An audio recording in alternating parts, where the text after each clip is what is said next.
Welcome to the final session in this three-part series, Deconstructing Requirements. In part one, we talked about user requirements and user stories, which are the user's expectations for interacting with the change, the solution, or the system. User requirements answer the question, what do the users want to do? In part two, we looked at functional requirements and acceptance criteria, which answers the question, what must the system do to meet those user requirements? If you haven't seen either of those videos, there are links in the description below, and you will also find links to other free stuff for you. So I hope you will take a look at that after watching this video. So let's continue our deep dive into requirements by deconstructing the non-functional requirements, sometimes called quality of service or performance requirements. A non-functional requirement, sometimes shortened to NFR, is defined by the BA-BOK as a type of requirement that describes the performance or quality attributes a solution must meet. Non-functional requirements are usually measurable and act as a constraint on the design of a solution as a whole. As a BA, you want to define how well those functional requirements must perform. Including non-functional requirements along with user and functional requirements will give the development engineers or the vendor a more complete picture of the desired outcome. Like user and functional requirements, NFRs can be applied to process and people aspects of the solution. There are many categories of non-functional requirement, and most of them happen to end in ITY, so we like to call non-functional requirements the ITY requirements. I've simply listed these at the top without definitions because I think these are the easiest to understand by their name alone. However, we will discuss them and I'll give you the definition just to make sure that we're on the same page. Availability is when is the solution operable and accessible to be used. This is often expressed in a percent of time in which the solution is available. Compatibility is how well the solution operates effectively with other components in its environment, like one process feeding into another process, and how smooth is that going to work. Functionality is how the system's functions meet the user needs, including aspects of suitability, accuracy, and interoperability, such as the ability to share information and data between systems accurately. Maintainability is the ease in which a solution or a component of the solution can be modified to correct faults, improve performance, or adapt to a changed environment. How hard or easy will it be to fix bugs and make enhancements? Performance efficiency tells us how well a solution or a component performs its designated functions with minimum consumption of resources. This can be defined based on a context or a period of time, such as what is the efficiency during high peak or high number of users, or what are the resources used when it's off peak or off hours. Reliability is the ability of a solution or a component to perform its required functions under stated conditions for a specified period of time. So how reliable is our system? What is its mean time to failure for a given device? Scalability is how well a solution is able to grow and evolve to handle the increased amounts of work. For example, if the current ability is to process 10 transactions per minute, will the system be able to process 100 transactions per minute as the business grows? Security is very important, and those ITY non-functional requirements define the aspects of the solution that protect it or its components from accidental or malicious access, use, modification, destruction, or disclosure. Usability is the ease with which a user can learn how to use the system. If you say you want it to be easy to use, what does that really mean? Portability, the ease with which a solution or component can be transferred from one environment to another. For example, do we expect automated migration from the development to the test environment, or will each change need to be manually moved to the next environment?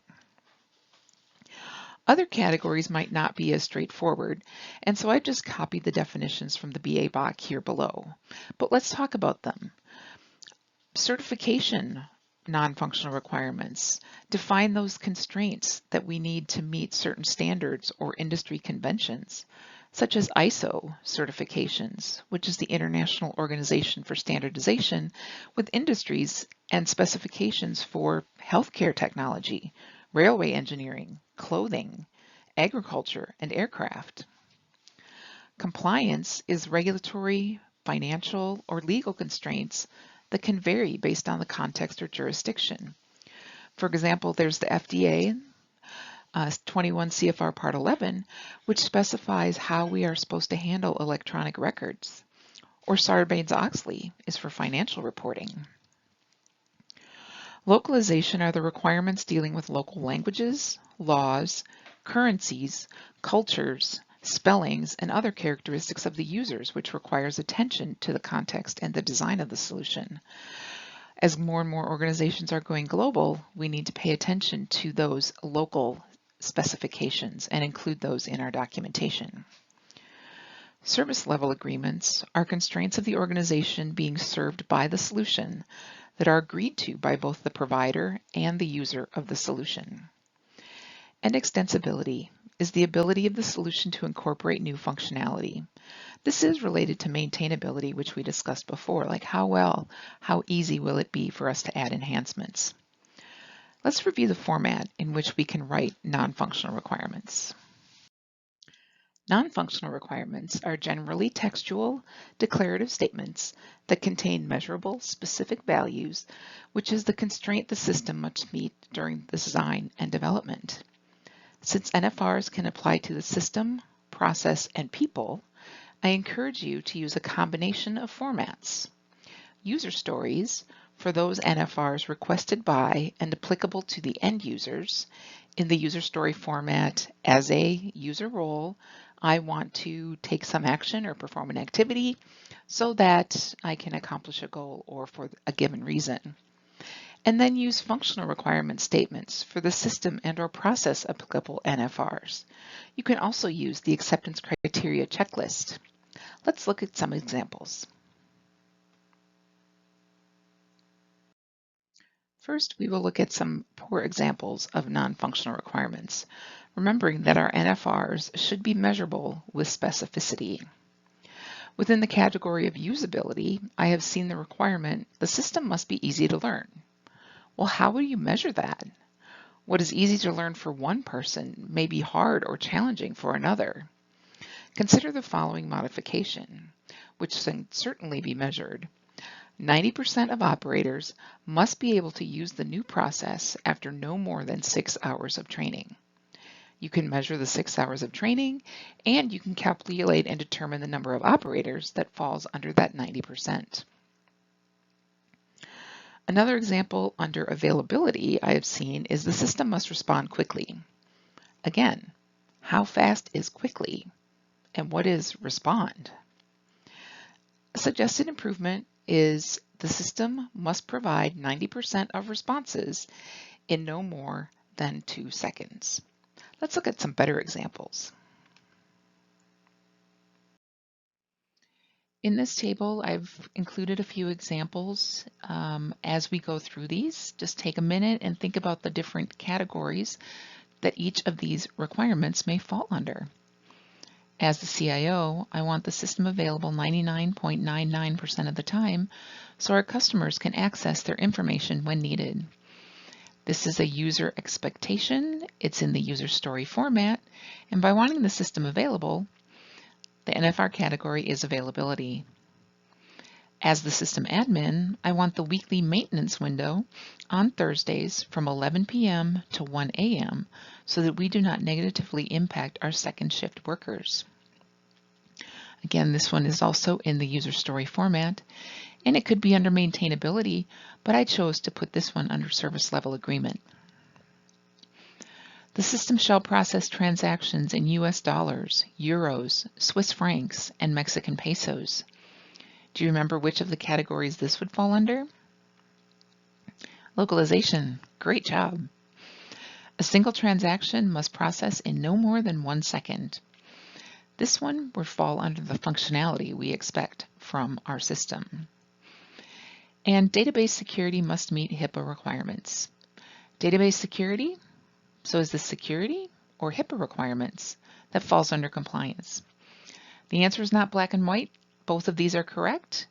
It's just having an awareness of the requirements and where they fall in the categories.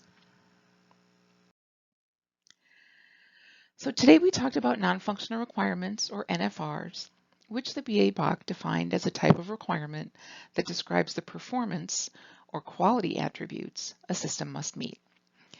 Non-functional requirements are usually measurable and act as constraints on the design of a solution as a whole. Non-functional requirements answers the question, how well must the functional requirements perform? There are numerous categories of non-functional requirements.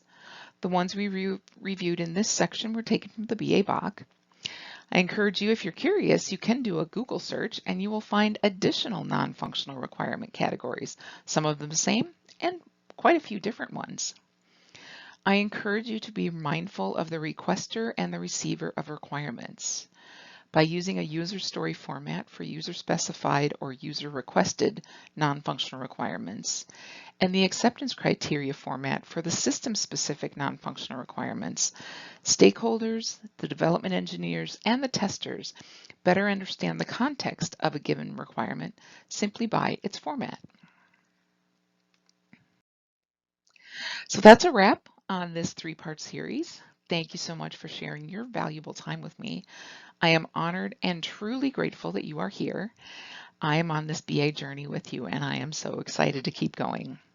Please do me a favor, leave a comment below with one takeaway from this session, and also include your questions and ideas for upcoming videos. I want to deliver what you want to learn. So until next time, be curious, stay curious, and keep it simple.